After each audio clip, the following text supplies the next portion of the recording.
Un segundo más. Ahora. Buenas tardes, estamos en este nuevo ciclo de charlas que se llama ¿Por qué no funciona el socialismo?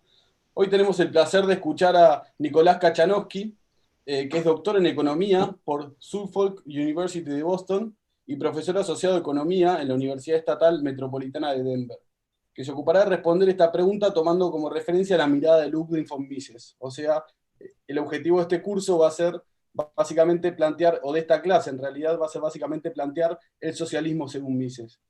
Y después, bueno, Nicolás va a aportarnos un montón de datos más. Quiero volver a agradecer otra vez a la Fundación Naumann, que nos ayuda muchísimo en este nuevo ciclo de charlas, que va a constar de 5 clases, como siempre, martes y jueves, a las 6 de la tarde.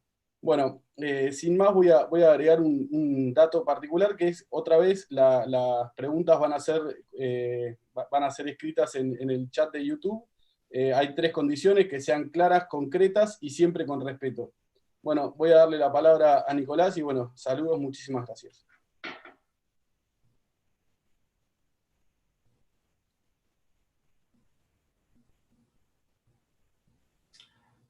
Hola, buenas tardes. Gracias a la Fundación por la invitación, a quienes están presentes del otro lado de la cámara. Hoy tenemos el tema de Mises y socialismo.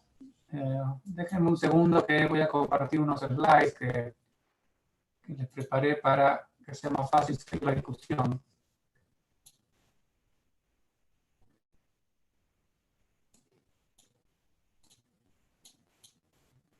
Ok, a ver si me abro aquí el chat por si me buscan. Bien. Entonces, socialismo, Mises, implicancias de este debate que ha sido tan importante en el desarrollo de la teoría económica. Hay varios temas que junté, a ver si llegamos a verlos todos. Uno es tener un poco, para empezar, ¿no? El contexto histórico en el cual se da este intercambio de Mises con los socialistas, el debate, etcétera, para entender cuáles son los argumentos. Clarificar qué es y no es socialismo en economía. ¿Sí? Acá no estamos en, no sé, una charla de café, es economía, qué se entiende por socialismo en economía y qué no es socialismo, ¿sí? Para tener definiciones claras y entender cuáles son los debates. Ahí sí podemos pasar puntualmente a cuál es el desafío de Mises, ¿sí? La crítica de Mises, cuál es la respuesta de los socialistas a Mises, cómo sigue el debate, lo que aquí llamo la respuesta de Mises-Hayek, y después pasar un poco a mitos y realidades hoy día, en el presente del socialismo, capitalismo, etcétera, y espero nos dé el tiempo unas breves reflexiones de por qué, si hay tantas críticas al socialismo, las ideas persisten. Cómo es que este tema sigue dando vueltas. Así que bueno, empiezo. Entonces, primero, no, lo puse al revés, voy a empezar por la definición de socialismo. ¿Cuál es la definición técnica de manual, digamos, ¿no? de socialismo? Es cuando no hay derechos de propiedad sobre los factores de producción. Sí existe derechos de propiedad sobre los bienes de consumo. De lo contrario, no sería posible consumir. Entonces, hay que tener en claro sobre qué no hay derechos de propiedad. Factores de producción. Sí hay propiedad sobre mi casa, mi comida, mi auto, etc. El punto es cómo se producen los bienes, no cómo se van a consumir. ¿Qué no es socialismo? No, socialismo no es, por ejemplo, alguna expresión poco clara o pobremente definida de democraticemos las firmas. Eso no es poco claro, eso no es lo que se entiende por socialismo. No es tampoco alguna política de distribución del ingreso, siempre y cuando, por supuesto, esto no implique una violación completa de los derechos de propiedad. Pero uno puede ir a Adam Smith, Friedman, Hayek, habría que buscar, pero algo en Mises se podría encontrar donde en una sociedad libre existen roles del Estado y si bien quizás no sea por motivos egalitarios, digamos, morales, hay algún tipo de plan social de distribución mínima de ingresos. No es socialismo tampoco en sí altos impuestos o impuestos más grandes de los que yo quiero. Esa no es una definición válida de socialismo. Podemos criticar los impuestos altos, no es lo mismo que decir socialismo es ausencia de derechos de propiedad en factores de producción. Por ejemplo, tener, y sobre esto vamos a volver al final, ¿no? Un estado de bienestar grande en sí no es socialismo. Hace falta más, por lo menos. No es tener buenas intenciones. Buenas intenciones tenemos todos. ¿No? Que los socialistas son buenos y los liberales son malos. Tampoco es a la inversa. Pero esa no es, obviamente, una definición. Y hay que tener en cuenta que no todas las políticas económicas que son ineficientes son socialistas. ¿Sí? Si nos atenemos a la definición técnica de manual, lo que se entiende en ciencia económica como socialismo. Ahora, hay una coincidencia importante que no hay que olvidarse, no hay que dejar pasar, es que tanto los liberales, ¿no? En el sentido europeo, los libertarios, como se dice ahora, y los socialistas, ambos quieren lo mismo, el mayor bienestar posible para la mayor cantidad de gente.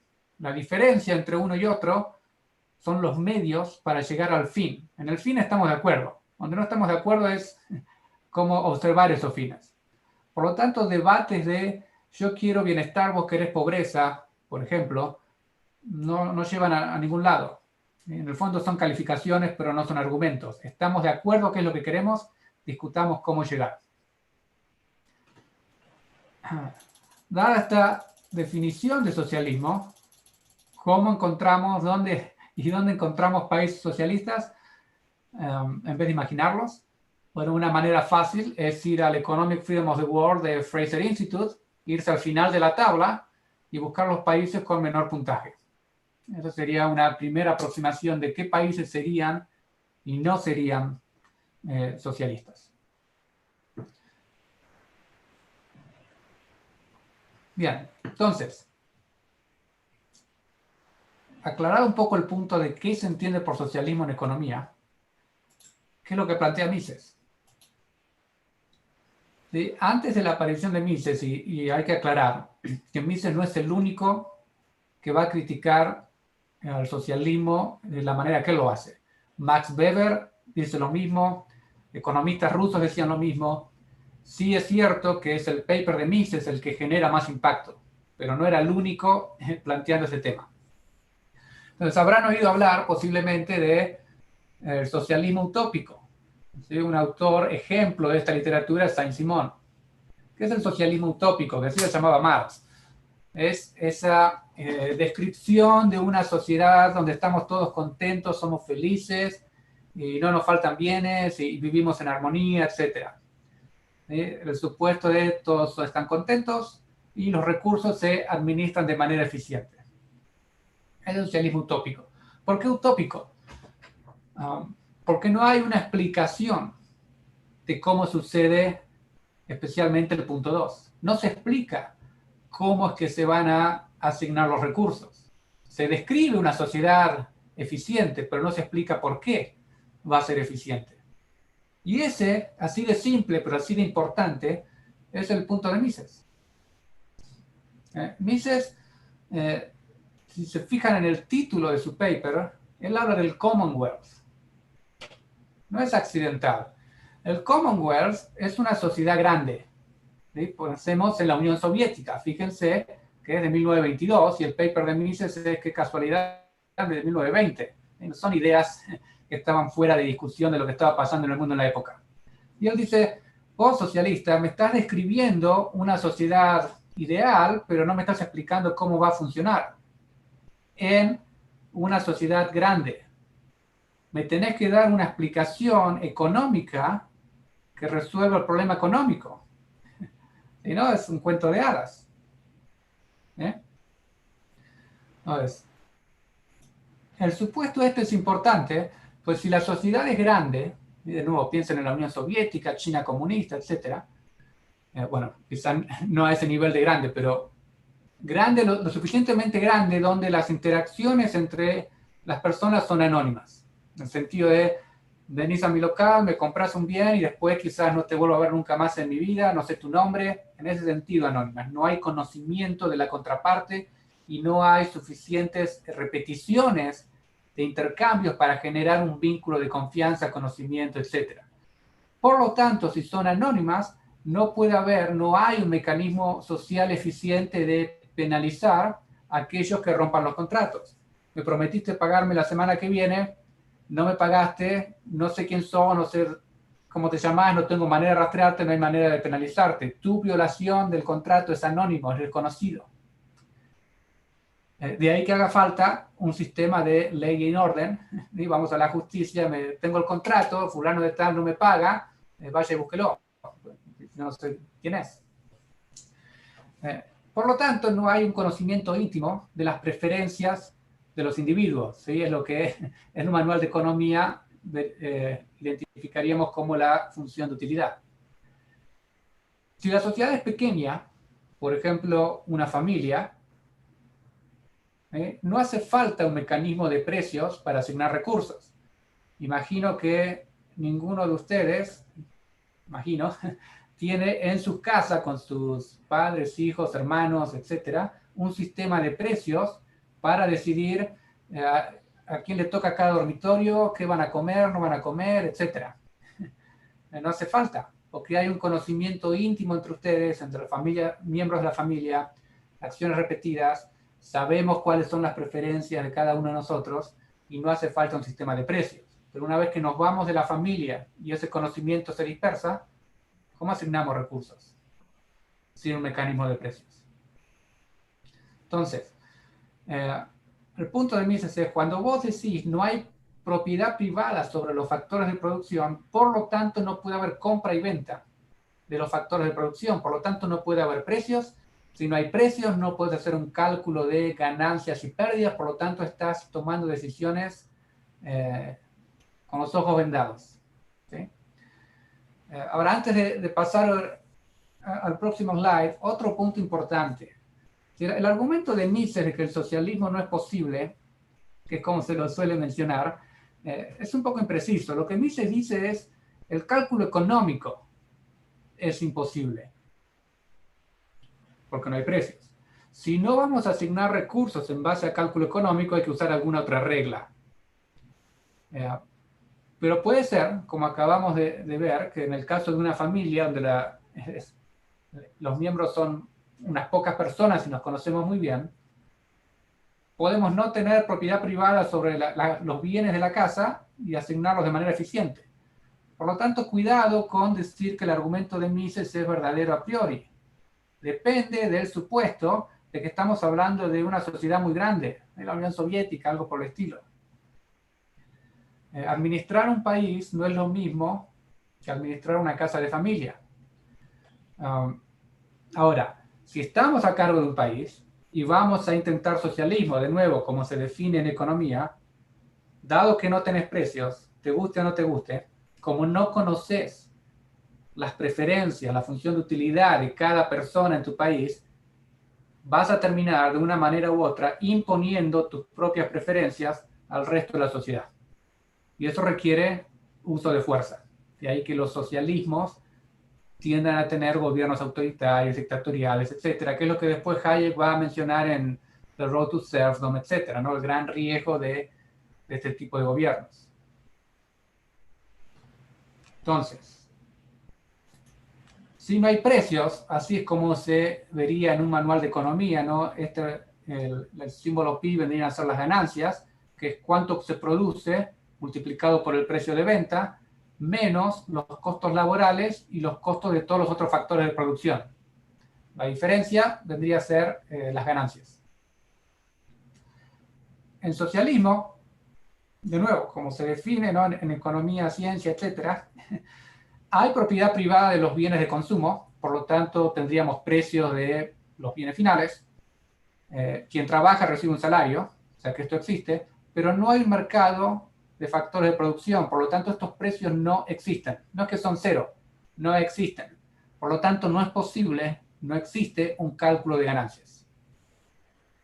¿Cómo asignamos recursos? Con un método alternativo. ¿cuántos tanques fabrico? Pues es un método de decisión, posiblemente poco eficiente, pero es una regla. Intuición. Me parece que tengo que producir 15 tanques. De nuevo, poco eficiente, pero es una regla. ¿Sí? Y como decíamos, vamos a terminar imponiendo nuestra regla, nuestras preferencias al resto de la sociedad.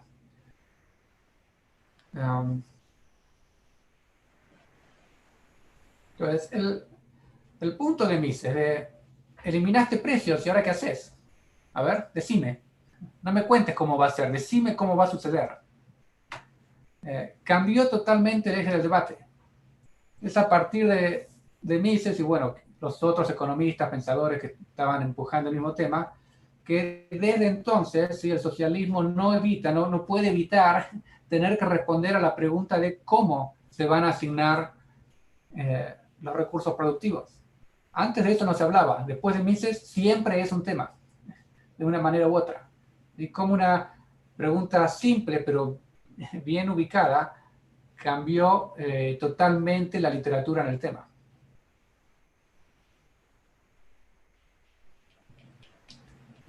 Bien, ¿qué responden los socialistas a esta cuestión? El debate no se cerró, sigue. Bueno, primero es reconocer que Mises llamó la atención sobre un punto muy importante. A veces con ironía, pero de una manera u otra se le reconoce a Mises el aporte de haber llamado la atención a un problema que era más importante de lo que creían. Sin embargo, este problema se puede resolver, ¿sí?, lo que sería el equilibrio general, con el supuesto de información perfecta. Vamos por partes. ¿Qué es lo que sabemos? Que si hay un desequilibrio, entonces la demanda y la oferta de bienes son distintas. Hay exceso de bienes, hay faltante de bienes, es un desequilibrio. Ok, asumamos información perfecta. Por lo tanto, si por cada mercado tenemos una curva de demanda y oferta, tenemos un sistema de n ecuaciones con n incógnitas, resolvemos el sistema de ecuaciones, estamos en equilibrio. ¿Cómo se traduce esto en economía? Si han estudiado economía, quizás hayan escuchado hablar al menos o mencionado las tablas input-output de Leontief. Leontief estaba tratando de resolver el problema de Mises. No es que se le ocurrió hacer tablas input-output porque, no sé, porque sí. Lo que lo motivaba era resolver el desafío de Mises. El supuesto de información perfecta, ¿sí? Recordarán el modelo de competencia perfecta y el supuesto de información perfecta viene de este debate. Si van atrás en el tiempo a los inicios de la microeconomía formal nace en el contexto del debate del socialismo. De ahí los supuestos micro vienen de ese debate. Por eso decía al inicio, este debate es muy importante en el desarrollo de la teoría económica. Por el lado de macro nace en la década del 30, digamos, con el trabajo de Keynes. De ahí que cuando estudian macro, ya sea que estén viendo al modelo monetarista, neoclásico, o al modelo keynesiano, todo tenga un sabor a Keynes. Pues el nacimiento es con el punto de vista, los anteojos de Keynes, donde básicamente un punto fundamental es la dirección causal, ¿no? Es la demanda la que genera oferta, en lugar de ser la oferta la que genera una demanda, el famoso debate de la ley de Say. Entonces, socialismo reconoce, acepta el desafío de Mises, pero dice, muy importante, muy bien Mises, pero es posible. Pues si tenemos la suficiente cantidad de información, dado que sabemos reconocer un desequilibrio, se puede resolver el sistema de ecuaciones y esto va a ser mejor que el mercado libre.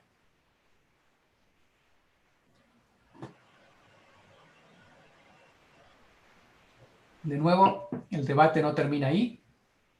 Hay una contrarrespuesta o una serie de contrarrespuestas. Quien va a tomar un poco más la delantera en este tercer episodio es más Hayek que Mises. Mises responde en Human Action, que la versión que se conoce, la de 1949 en inglés, que recuerden que él lo escribe primero en alemán en 1940. Él, donde en un capítulo tiene una sección dedicada al socialismo y responde a las críticas. En el interín es Hayek quien habla más del tema, pero Hayek se está parando sobre Mises. Ahora, si leen a Mises y después leen a Hayek, es como que tiene un sabor distinto, distinto estilo, distintas palabras. Hayek se lo lee más neoclásico que a Mises. Y el motivo es que la audiencia de Mises eran socialistas en general de la disciplina que sean. No existía la economía formal ni la economía neoclásica cuando Mises está escribiendo en 1920. Recién quizás está arrancando. Hayek, en cambio, le está respondiendo a sus colegas economistas. Entonces tiene que hablar con otros términos, tiene que hablar de otra manera, porque tiene una audiencia distinta.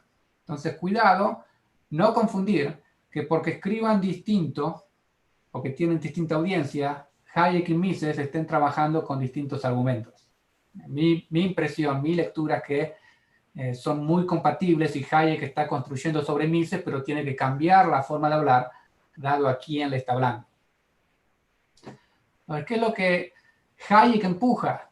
Que de nuevo, si van y leen el paper de Mises, que es corto, las ideas, me parece, a mí están ahí bastante claras. Primero, una distinción muy importante que Hayek no la pone de manera muy clara, pero la distinción es importante entre conocimiento e información. Quien tiene algo muy bueno escrito sobre esto es Zanotti, cortito y bien claro, ese es su estilo, claro. Conocimiento es subjetivo. Y dado que es algo subjetivo, no puede ser completo ni incompleto. Por lo tanto, el supuesto de información perfecta evade este punto. ¿Qué sería conocimiento? Algo cualitativo, más que subjetivo, cualitativo, perdón. Por ejemplo, cómo andar en bicicleta, cómo jugar al pool, cómo tener un buen entrepreneurial learner, ¿sí? Como lo llama Kirchner. Cómo capturamos de manera estadística, por ejemplo, al próximo Picasso. Como me estás hablando de armar una gran matriz Leontief, ¿cómo metes un Picasso ahí? ¿Cómo cuantificas en estadística cómo andar en bicicleta? Es muy difícil. De ahí que si leen la teoría de empresarios de Mises, Hayek, Kirchner, hay una continuación muy clara. La idea es siempre la misma y cada uno va empujando un poco más el argumento, más a fondo, más en detalle del predecesor. Por el otro lado, la información es algo objetivo. Por lo tanto, puede ser completo, incompleto, es cuantitativo, perdón, ¿no? Es, por ejemplo, números, cantidades, precios. Es el supuesto de información completa. Tiene más énfasis sobre lo cuantitativo y se olvida un poco de lo cualitativo. Si van al paper de Mises, tiene algún pasaje ahí donde básicamente está diciendo, no con estas palabras, pero el mensaje es: a ojos socialistas no me podés responder que el socialismo es posible asumiendo equilibrio. Es lo que de hecho el socialismo responde. Bueno, si asumimos equilibrio, información perfecta, entonces el problema está resuelto. Mises se adelanta a esa réplica.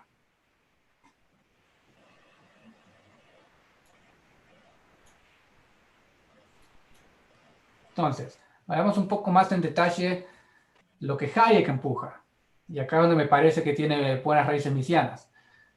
A Hayek se le reconoce más el paper de Problem of Knowledge in Society, por lo que acá llamo el argumento nivel 1. Es lo que generalmente más se reconoce de Hayek. Dice, bueno, la información no le está dada al planificador central. Él no tiene información perfecta, tiene que ir a buscarla. ¿Cómo la va a coleccionar? ¿Cómo la va a procesar? Es un problema muy serio. De hecho, el mercado no está resolviendo ese problema. No es el mercado, es la compra y venta entre distintas personas que de hecho están resolviendo el problema de colectar información y procesarla. Es un poco lo que Pigou le empuja a los socialistas. ¿Me querés replicar de manera ineficiente una computadora que es el mercado? El mercado es una supercomputadora, no le podés ganar. Entonces, cuidado, porque hay algunas interpretaciones de Hayek donde lo leen como que Hayek está argumentando que el problema es que no tenemos suficiente capacidad técnica para procesar una gran cantidad de números. Básicamente, la computadora que tenemos no es lo suficientemente poderosa, pero hoy con los procesadores Intel, etcétera, podemos hacer esto. Eso no es lo que Hayek está diciendo. Lo que Hayek está diciendo es el supuesto de información perfecta es inválido. ¿Por qué es inválido? Porque es un supuesto que cambia la naturaleza del problema. El rol de un supuesto es simplificar un problema. Es como un mapa. Y un mapa no es a escala 1 a 1. Ese es el mundo real. La idea de un mapa es que sea más pequeño. Por lo tanto, vas a ver simplificaciones del mundo real. Todos los accidentes geográficos no están en el mapa, están simplificados. Pero si vemos el mapa, es un reflejo fiel del mundo real. Tanto el supuesto debe simplificar el problema en lugar de cambiarlo.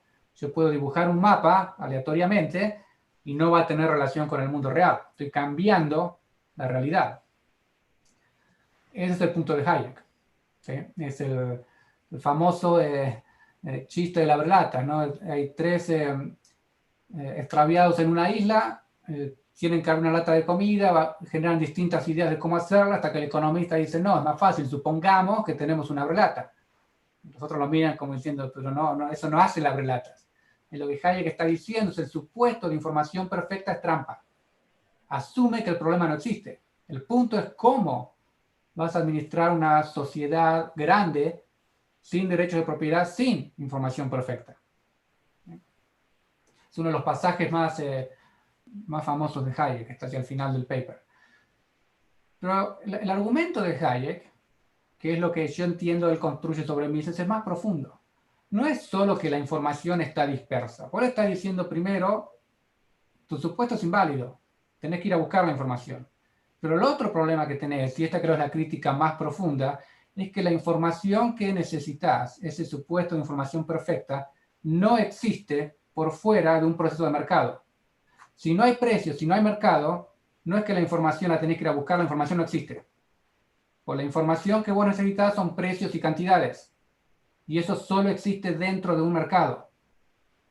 Por lo tanto, podés tener la supercomputadora más grande que quieras. La información no existe. No es que no la tenés, no existe, no la podés tener. Y ese creo es el argumento más profundo de Hayek y el que generalmente se pierde. ¿Sí? Como que nos quedamos en el argumento 1, que es muy válido, pero él después empuja y dice, no, ojo, ni siquiera existe. Es un catch-22, ¿no? Como se dice en inglés. O tenés precios o no tenés información. Otro par de temas. Uno es de consistencia matemática. Este fue un problema muy importante en aquel momento, cuando se estaba desarrollando la economía matemática, etc. Y es que, cuidado, ¿no? Esto hoy lo sabemos, hoy es obvio, en aquella época no lo era.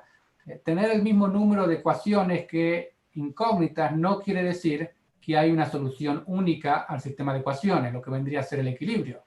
Hoy sabemos, por ejemplo, que podemos tener dos curvas que son paralelas, por lo tanto no hay solución. O podemos tener dos curvas que están superpuestas, por lo tanto hay infinitas soluciones. No es que vamos a tener necesariamente un único punto de solución. Y eso abrió todo un programa de investigación sobre la existencia y unicidad de equilibrio en los modelos matemáticos, que no es tema de hoy, pero viene de este problema. Por el otro lado, la respuesta, ¿no? De, bueno, si tenemos tantas ecuaciones e incógnitas, el modelito matemático, y lo podemos resolver, se está olvidando lo que mencionábamos antes, el knowledge. Estás hablando de información, ¿qué pasa con el knowledge? Entonces, para hacer un ejemplo muy fácil, supongamos que tenemos esta relación. Esta vendría a ser una curva de oferta. Y supongamos que tenemos una curva de demanda.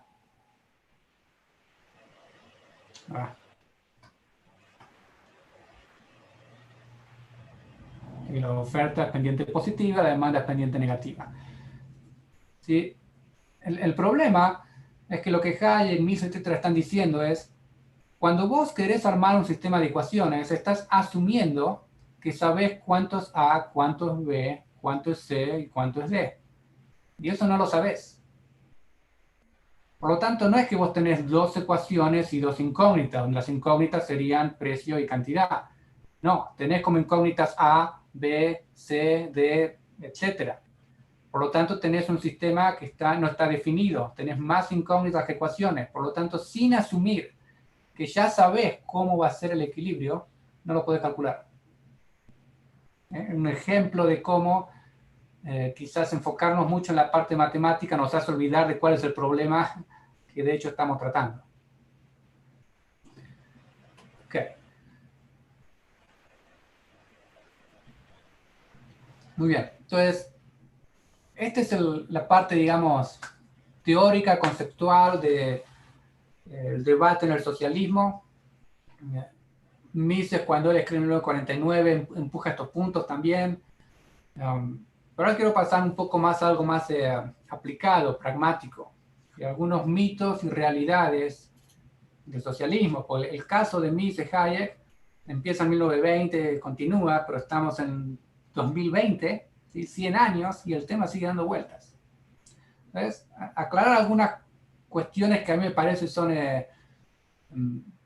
misconceptions generalizadas. Número uno, obviamente, ¿no? Capitalismo es pro empresas. No.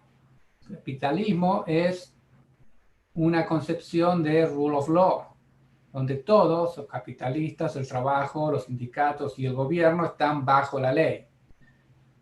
Capitalismo, la palabra es tramposa, en economía hace referencia a las reglas del juego, no a algún actor particular. El referí es igual para todos, no le da beneficios a nadie. Lo que sí existe es lo que se suele llamar crony capitalism, ¿sí? Corrupción. Pero en este caso estamos violando el rule of law, ¿sí? Cuando el gobierno y algunas empresas se alían para extraer rentas de la sociedad. Fíjense lo que ya decía Dan Mises, etcétera, respecto a qué es liberalismo. ¿Cuál es la falacia lógica con la cual hay que tener cuidado? Que se considere que capitalismo con corrupción es un tipo de capitalismo. Pongamos que alguien tiene esa postura, ok. Eso no quiere decir que todo capitalismo es corrupto. Entonces hay que separarlos conceptualmente. ¿Por qué tanta confusión y dificultad en debatir este tema? Los liberales, los libertarios, suelen pensar en términos de individuos. Los socialistas, y especialmente en Argentina, que hay mucha raíz marxista, se piensa en términos de clases. Si hay una clase capitalista que es corrupta, todos van a ser corruptos. No está ese lado fino de individualismo. Entonces, cuando se están debatiendo con alguien, en un intercambio, lo que sea, fíjense, presten atención a si tienen o no la misma definición de palabras, porque si no va a ser un intercambio interminable. Y no importa tanto qué definición se use, pero hay que ser consistente.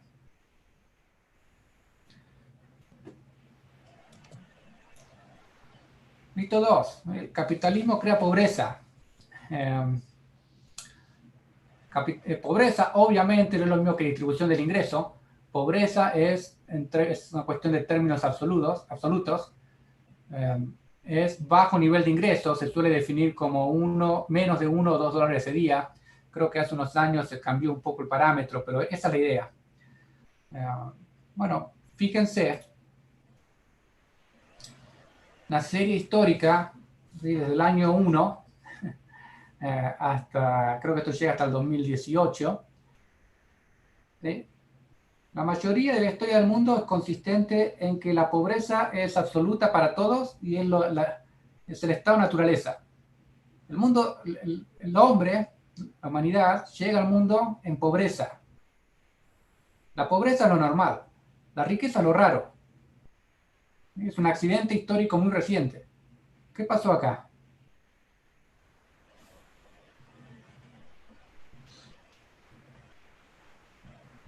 La revolución industrial. ¿Sí? Se empiezan a cambiar los tipos de gobierno, más repúblicas, libre comercio, propiedad privada, etc. fíjense acelerado la creación de riqueza. Antes, no es que había capitalismo y por eso éramos pobres. Antes no existía nada de esto. Cuando aparece el capitalismo, en mayor y menor medida en distintos países, la creación de riqueza se dispara. Entonces, la idea de que el capitalismo crea pobreza está atado en una visión temporal muy corta. No estamos pensando, ¿qué pasó en los últimos 2000 años? Estamos pensando qué pasó en los últimos 5 años, identificamos algún caso, decimos, ¿ves? Eso es un ejemplo de cómo el capitalismo explota, crea pobreza, etc. Y es una idea muy arraigada. Esta es una encuesta de Inglaterra. Yo creo que los números son más o menos parecidos en gran cantidad de países. ¿Sí? ¿Qué le preguntan a la gente? ¿Qué cree que pasó en los últimos 30 años con la proporción a nivel mundial de gente viviendo en extrema pobreza? El 55%, más de la mitad de la gente dice ha crecido, es decir, en el mundo, en los últimos 30 años ha aumentado la pobreza. Un 33% dice más o menos lo mismo y un 12% dice no, la pobreza bajó. Ahora esto es muy fácil de chequear. Y acá tenemos pobreza absoluta de 1820 al 2015, de casi 100 años básicamente. Y fíjense, en 1820, entre el 84 y el 94% de la población mundial extremadamente pobre. Desde entonces no ha parado de caer. Fíjense lo acelerado de la caída. Hoy día, ustedes ya es un dato un poquito viejo, pero la proyección era al 2015, el 10% de la población mundial iba a ser pobre. Hay una desconexión muy importante entre lo que los datos más simples y fáciles de acceder dicen y lo que creemos. ¿Por qué se da esta desconexión? Es un poco lo que tengo en los últimos slides. Las ideas persisten. Pero no es solo que el porcentaje de pobreza a nivel mundial ha caído. Ha caído a la par que ha habido una explosión demográfica. La población crece y la cantidad absoluta de pobres cae. No es que la población es un número constante y hay cada vez menos pobres. La población crece total a nivel acelerado y la cantidad total de pobres cae a nivel acelerado. Hay reformas en India, China, etc. Esto es un milagro. Y vas a planificar esto de manera centralizada. No conectamos los puntos que quizás libres mercados algo tienen que ver con esto. Les recomiendo, si quieren leer, el libro de Angus Deaton. Ganó el Nobel de Economía hace unos pocos años. Creo que se ha traducido como El Gran Escape. Bueno, pero quizás podríamos decir esta disminución de la pobreza se da en países socialistas, no en países liberales. Bueno, podemos chequearlo. Los países más libres, este es el índice del Heritage Foundation, ¿sí? Nivel de pobreza debajo del 5%, mientras que los menos libres, entre el 30 y el 50%, y la relación es muy clara. Cuanto menos libertad tenés, más pobreza absoluta tenés.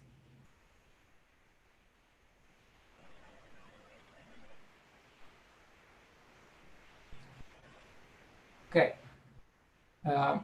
Me da la impresión que si hablamos con, llamémosle, socialistas que obviamente no leen, miran datos, etc., esto lo reconocen, esto se sabe. Y de ahí que haya habido tal cambio en qué se entiende por socialismo de 1920 a la fecha. Hoy el problema no es tanto pobreza, sino que el problema que se habla es de distribución del ingreso, lo cual tiene algo de sentido, ¿no? Si la pobreza pasó del 90% al 10%, bueno, ese ya no es un problema que afecta a todo el mundo. ¿Cuál es el nuevo problema? Distribución del ingreso. Acá también hay, me parece, algunos mitos. ¿Cuál es el argumento? Por supuesto, el PBI es mayor, el nivel de ingreso es más grande en economías libres, pero la distribución del ingreso es mala. Y el argumento es el libre mercado es eficiente, eso no te lo puedo rechazar, pero es inmoral. deja gente en el camino, etcétera, el famoso spillover effect, etcétera. Sin embargo, cuidado con algunas cuestiones. ¿Sí? La distribución del ingreso es una cuestión de ingresos relativos, no es de ingresos absolutos. Lo que importa es la movilidad social del ingreso. ¿Sí? Las estadísticas de distribución del ingreso son una foto, pero lo que importa es qué le pasa a la película. Ahora vamos a ver un ejemplo. Y por último, lo que en definitiva importa no es mi ingreso, sino mi consumo.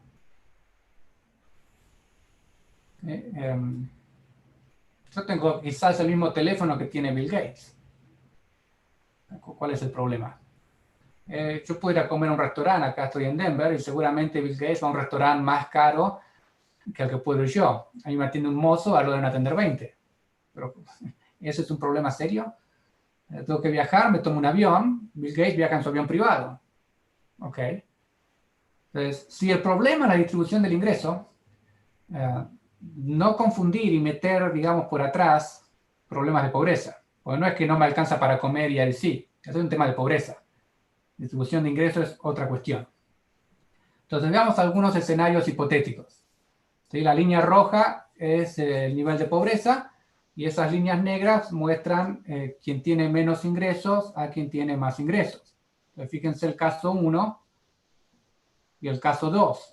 La cantidad de gente en pobreza es la misma, pero en el caso 2 hay más gente con mayores ingresos. ¿Por qué la sociedad 2, que tiene una distribución del ingreso más desigual, es peor que la 1? Fíjense la 3. La cantidad de pobres es menos y la distribución del ingreso es aún mayor. Si tenés que elegir entre la 1 o la 3, ¿por qué elegir la 1 si en la 3 hay menos pobres? O fíjense los casos 4 y 5. Mayor desigualdad del ingreso, pero nadie es pobre. ¿En serio preferimos la 1 a la 5?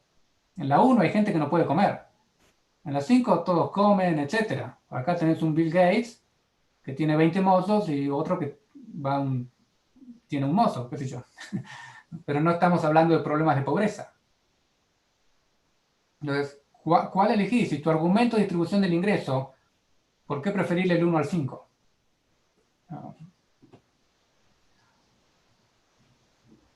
¿Qué ha pasado a nivel mundial? Pues esto es un poco foto. A ver si puedo explicar este gráfico de manera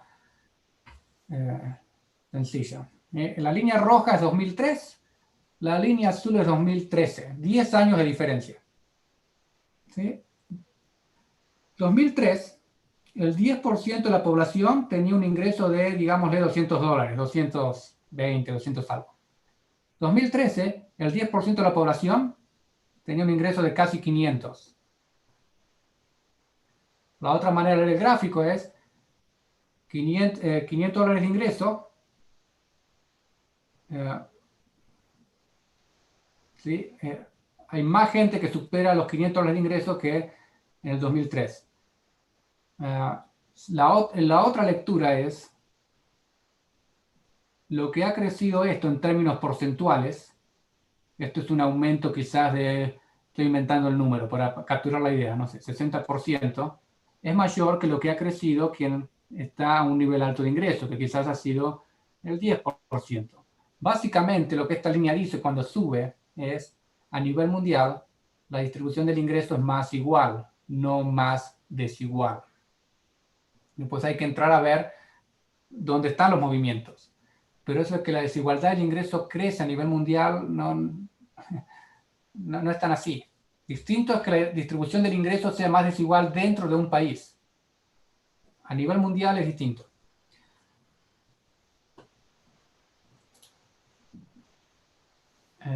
Distribución del consumo. ¿Sí? Cuanto más bajo, más igual. Entonces lo que tenemos es distribución del ingreso, distribución del consumo. Entonces, por ejemplo, Turquía tiene un coeficiente de Gini, distribución del ingreso, digamos, de 42. Pero en cuanto es de consumo, es de 40. Es decir, el consumo es más igual que lo que es el ingreso. ¿Sí? Salvo el caso de Belarus, que no sé por qué es el caso, en todos los países de la muestra, la distribución del consumo es más igual que la del ingreso. De nuevo, tengo el mismo teléfono que Bill Gates, quizás el de Bill Gates tiene una cobertura de oro, ¿qué importa? Soy pobre en Estados Unidos, tengo casa y 2 autos, microondas y aire acondicionado. Si soy pobre en Estados Unidos, mi ingreso es superior al del 60% del mundo. Entonces las diferencias de consumo son menores y la utilidad depende del consumo. El ingreso es un punto intermedio. El ingreso importa porque vamos a consumir. Yo no ceno dólares, ceno plato de comida. Es el consumo lo que importa. Bueno, ¿qué le pasa a la distribución del ingreso según grupos de países? No importa si estás en una economía poco libre, muy libre o algo intermedio, el porcentaje del ingreso que le llega al 10% de la población con menos ingresos es siempre la misma. Es decir, si vas a ser pobre en una economía poco libre, vas a tener el 2.5% del ingreso del país, digamos. Si vas a ser pobre en un país libre, vas a tener el 2.5% del ingreso del país libre. Pero el nivel de ingreso es muy distinto. Más vale tener el 2.5 de ingresos en Estados Unidos, Suiza, Inglaterra, que el 2.5 de ingresos en un país pobre. Entonces, no es que la distribución del ingreso es distinta en economías libres y socialistas. La distribución del ingreso es la misma. Lo que cambia es el nivel de ingresos. ¿Cómo se da eso? Aquí un ejemplo de lo que mencionaba, movilidad social, etc.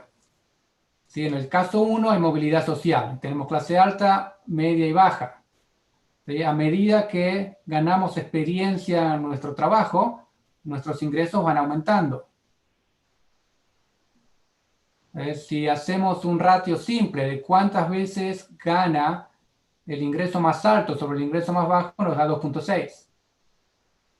Esta es una sociedad injusta, esto es lo que esperamos, ¿no? Cuando somos jóvenes y no tenemos experiencia, ganamos menos que cuando progresamos en nuestra carrera, etc. El caso 2 es una sociedad sin movilidad social. Hay una clase alta que siempre recibe lo mismo, una clase baja que siempre recibe lo mismo. La distribución del ingreso te da la misma. ¿Cuál es la diferencia? En el caso 1, tenés un Bill Gates, un Steve Jobs, etc.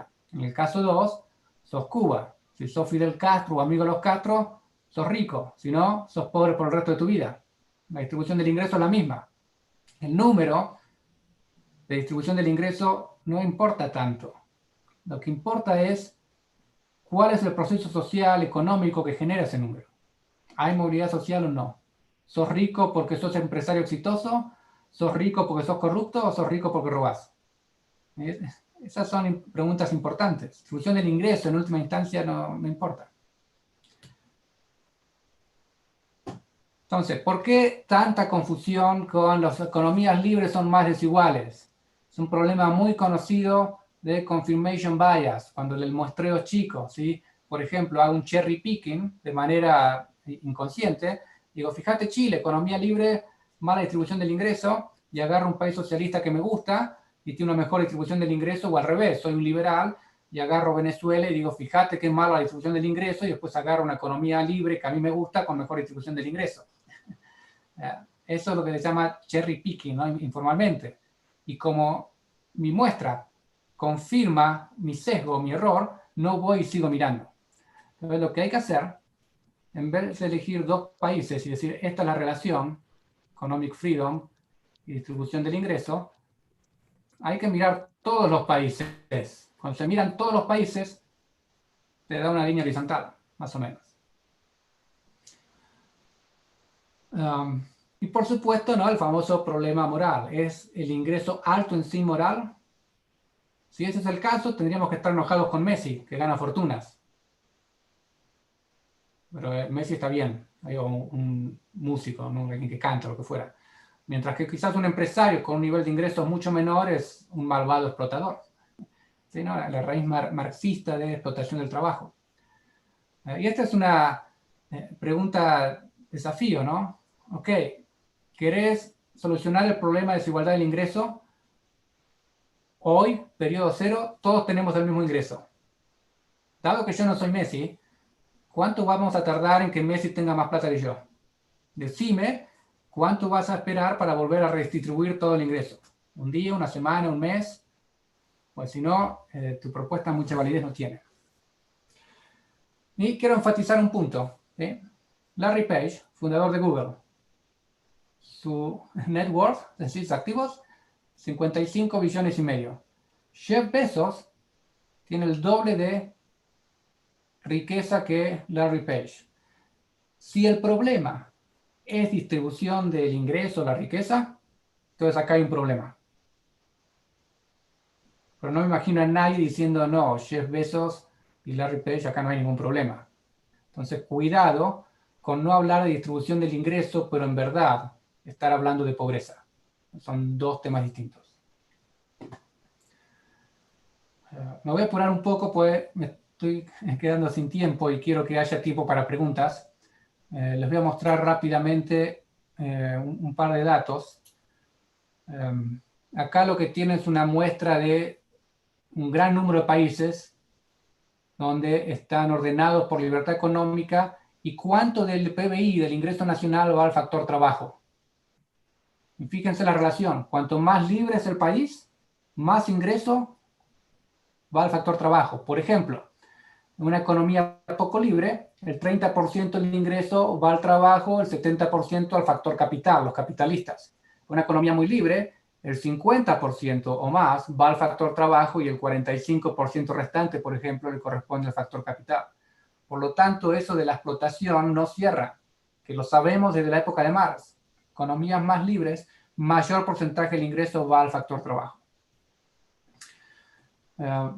Y último dato que muestro antes de pasar a las breves reflexiones finales es el caso del socialismo exitoso, los países nórdicos, Dinamarca, Finlandia, Islandia, Noruega y Suecia son los países más mencionados. Por supuesto, la lección que Friedman repite es lo que importa no es ver tanto qué hace Suecia hoy, Suecia rico, sino qué hizo Suecia para tener altos ingresos. Si es Argentina y quiere ser como Suecia, fíjate qué hizo Suecia para crecer, no qué hace hoy. Pero más allá de esa distinción, estos son países que rankean muy libres en los índices de libertad económica. Fíjense, el socialismo pasó de defender abolir la propiedad privada a decir quiero ser como Suecia o Noruega, ¿sí? País top 40, 20 a nivel mundial libertad económica. El único que ha caído es Islandia, después de la crisis subprime del 2008, por las reformas que hacen, pero hasta entonces también estaban en los países más libres del mundo. ¿Y cómo se ha distorsionado? ¿Qué quiere decir socialismo? Un retroceso, me parece a mí, ir de abolir propiedad privada a decir quiero ser Noruega. ¿Se imaginan presentarle la legislación laboral, impositiva, etcétera, Noruega al gobierno actual? Eso de neoliberal queda chico. Entonces, antes de pasar a preguntas, ¿por qué persiste el tema del socialismo? Puede ser obviamente un tema muy largo. Yo me anoté tres conceptos, tres herramientas conceptuales. Uno es, hay intercambios generacionales. ¿Sí? Aquellos que han vivido la experiencia de, por ejemplo, la Unión Soviética, sus hijos, nietos no la han vivido. Y existe esa tendencia a romantizar el pasado. Ese es uno de los temas. El otro es rational ignorance. ¿Sí? Adquirir información tiene costos. Por lo tanto, un nivel racional óptimo de ignorancia. Y si yo estoy muy invertido en mi ideología, no voy a estudiar mucho. Ahí voy a tener estos niveles de ignorancia. Tengo que ir y leer los papers, aprender econometría para hacer las regresiones de ingreso de factor trabajo capital, leer cuántos libros, etcétera. Es muy costoso. Lleva tiempo. Y el último, que me parece muy útil, es el de irracionalidad racional, donde el punto aquí es alguien que no está intentando tener razón en un punto o en un problema, sino que quiere ser identificado de cierta manera. Caso argentino.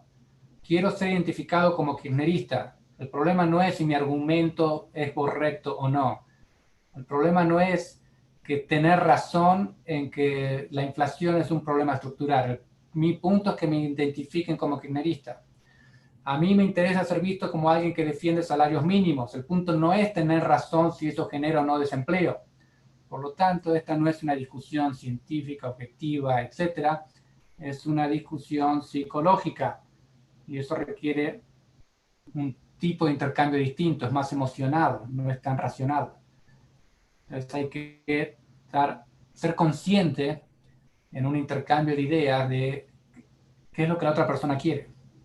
¿Quiere resolver un problema o quiere ser identificado con cierta postura? Porque eso cambia totalmente la naturaleza del intercambio. Ok, sé que fui un poco rápido al final, me estaba excediendo de tiempo. Yo no tengo problema en quedarme tiempo extra, dado que me he excedido unos 10 minutos en responder preguntas, comentarios, lo que fuera.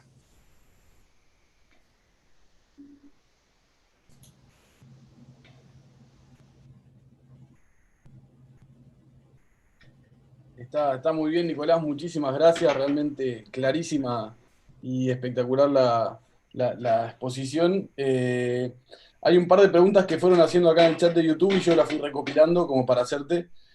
Hay una pregunta que me parece interesante, dice, ¿qué pasa si afirmo que el sistema de precios no brinda información sobre preferencias? ¿Podría decir que la gente quiere cosas distintas a las que puede pagar? No sé si entiendo, ¿me repetís la pregunta, por favor? Que dice, que plantea, dice, ¿qué pasa si afirma esa persona? Dice que el sistema de precios no brinda información sobre las preferencias de consumo de las personas, por lo que entiendo yo. Dice, ¿podría decirse que la gente quiere cosas distintas a las que puede afrontar según su nivel de ingresos? O me parece que los precios sí brindan información sobre preferencias. El punto es que un bien, por ejemplo una manzana, tiene un precio de mercado que es resultado de intercambios de todos nosotros. No es que hay un precio por persona. Y quizás hay otras personas que valoran más la manzana que yo, bueno, yo no voy a estar dispuesto a pagarla. Y eso justamente es una manifestación de preferencias. No sé si entiendo la pregunta, pero no, me parece que los precios son, como se dice, surrogates, atomizan información de preferencias. Por eso el argumento de Mises Hayek es que si no tenés mercado, salvo que puedas entrar a la mente de alguien, no tenés la información. No existe.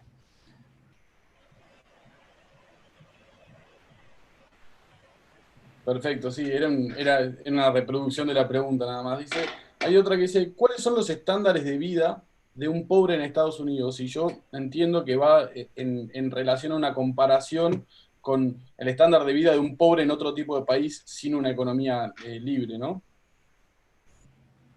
Esta es una distinción que no hice.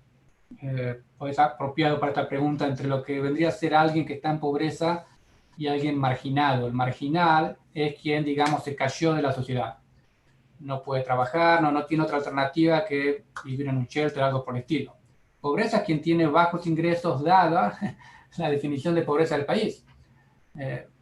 Digamos, no sé a gran precisión, pero alguien de bajos ingresos en Estados Unidos puede alquilar, puede tener su casa, tener un auto usado, obviamente, no va a tener un auto de lujo nuevo, pero tiene recursos. Puede ir a comer a McDonald's, quizás alguna vez a un restaurante, no irá a un steakhouse de lujo, pero tiene un nivel de vida muy superior que si sos pobre en Argentina, África, etc.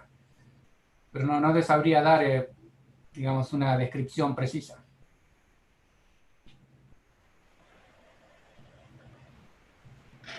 Bien, hay otra pregunta acá que dice, Mises dice que si hay empresas públicas y privadas, estamos en una economía de mercado y no socialista. ¿Vos compartís ese punto? Bueno, hay que ver de nuevo qué se va a entender por socialismo. Recordemos que Mises es un liberal clásico, para él existe un rol del Estado y dos aclaraciones, ¿no? Una, él dice, bueno, si el Estado es dueño de un hotel, tiene que manejar el hotel como lo manejaría un empresario, debería hacer eso. Dos, cuando Mises, Hayek, etcétera, hablan de una sociedad liberal, no están pensando en un minarquismo o un anarcocapitalismo o algo así muy estricto. Están pensando en una sociedad con derecho a propiedad, república, algún tipo de gobierno, una visión más amplia. Lo que ellos llamaban el Western Civilization vendría a ser el mundo liberal, donde hay más y menores grados, pero están con esa amplitud de mente. Por lo tanto, claro, pueden existir algunas empresas públicas, eso no quiere decir que estemos en socialismo. Ahora, si todas las empresas van a ser públicas, bueno, eso ya es otra historia.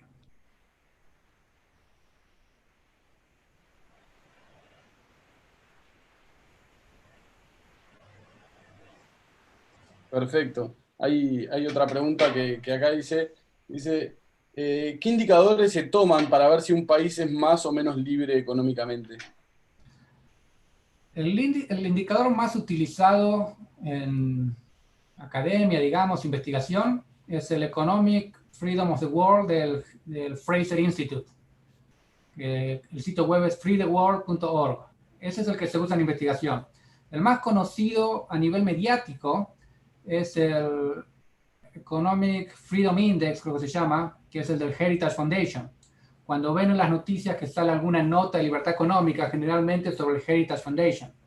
Pero el que se usa en investigación es el del Fraser, es menos conocido, pero es el más usado digamos, a nivel de trabajo de investigación.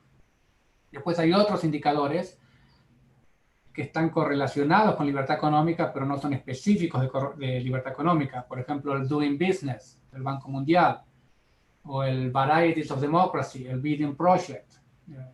¿No? Esos son índices correlacionados, por más que no sean específicos de libertad económica.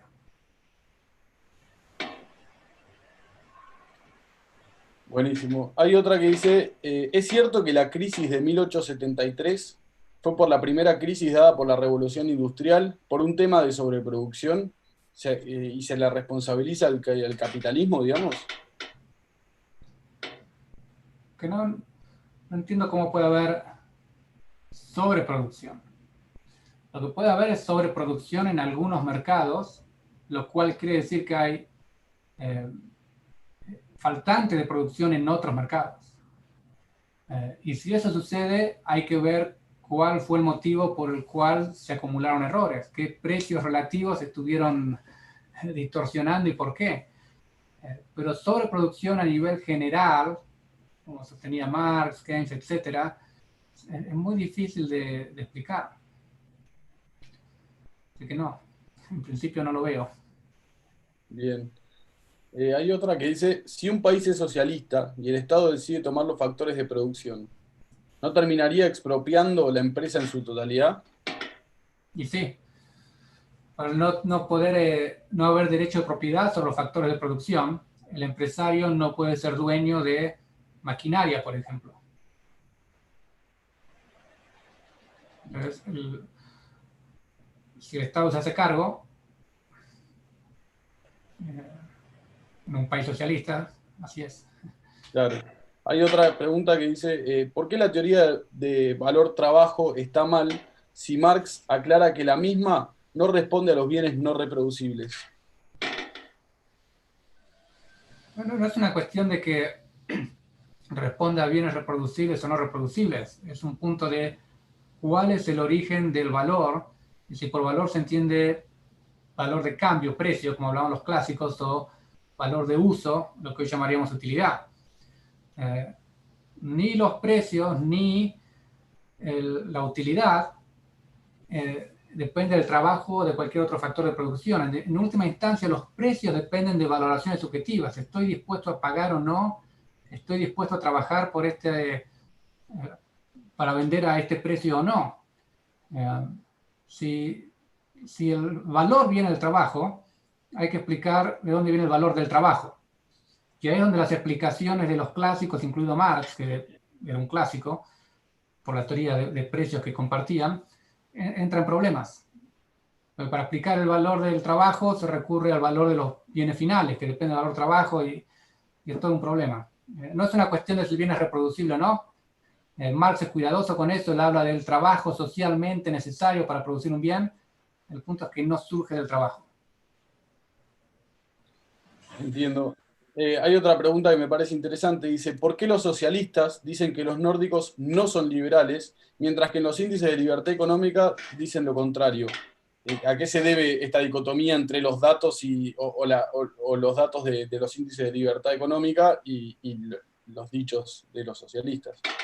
Parece que responde a distintas definiciones de liberalismo. Los liberales, los economistas entienden por socialismo restricciones a los derechos de propiedad de factores de producción.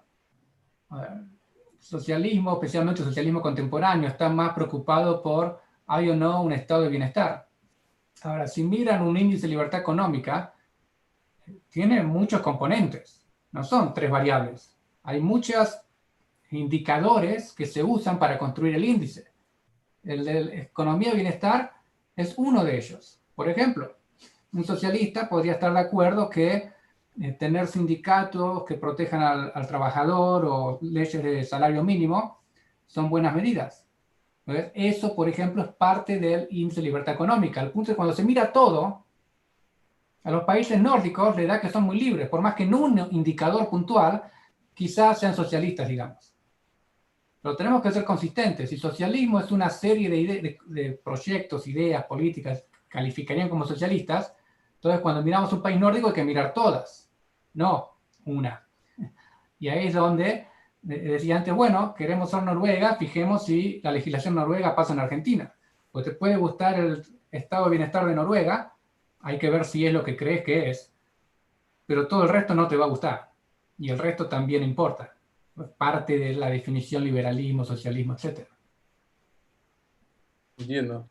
Hay otra pregunta que me parece interesante para ir cerrando esta exposición espectacular, que dice si podrías enumerar algunas diferencias destacables entre las libertades económicas que hoy tiene Suiza, o como ejemplo de los países nórdicos, entiendo yo, y Argentina, como para entender un par de cosas sobre este tipo de índices y la diferencia entre los puestos en el índice de libertad económica.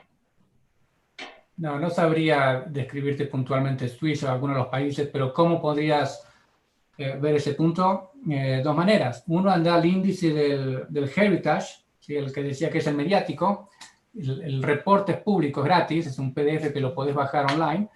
Y anda a Argentina y fíjate cómo describen Argentina. Después fíjate cómo describen Suiza y vas a ver en cada subindicador cómo da distinto y por qué. Y después puedes hacer lo mismo con el del Fraser, ¿sí? Para tener una visión más acabada. El del Fraser, como se usa para investigación, tiene más énfasis en la consistencia de los números y no va a haber tanta descripción de país por país.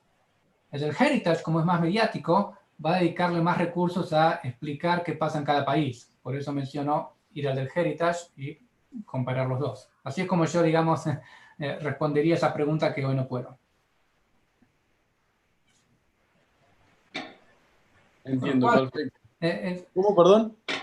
Lo cual es, ¿no? Cuando escuchamos a algún presidente que dice quiero que Argentina sea como Alemania, es muy fácil, agarrar el índice de libertad económica, fíjate qué tiene Alemania ahí y hacer lo mismo. El problema de Argentina no es que falte encontrar una fórmula económica difícil de dilucidar que soluciona al país, es un problema de convicción política. ¿Qué hacer? Es fácil, hay que querer hacerlo.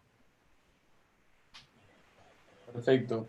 Bueno, muchísimas gracias, Nicolás, por esta exposición. Nos estamos quedando sin tiempo, así que bueno, voy a pasar a agradecer a vos y por este rato y a las fundaciones que nos apoyaron, a la Fundación Libertad y Progreso y a la Fundación Naumann, que, bueno, que hacen posible que podamos hacer todo esto. Quiero hacer un pequeño comentario, que es que si quieren colaborar con Libertad y Progreso para que podamos seguir disfrutando de este tipo de clases y de cursos, los invito a hacer una donación a través del link que se encuentra en la descripción del video. También los invito a que puedan ver los otros cursos que hicimos, el de Historia de Argentina y el de las 10 obras fundamentales de los pensadores de la libertad.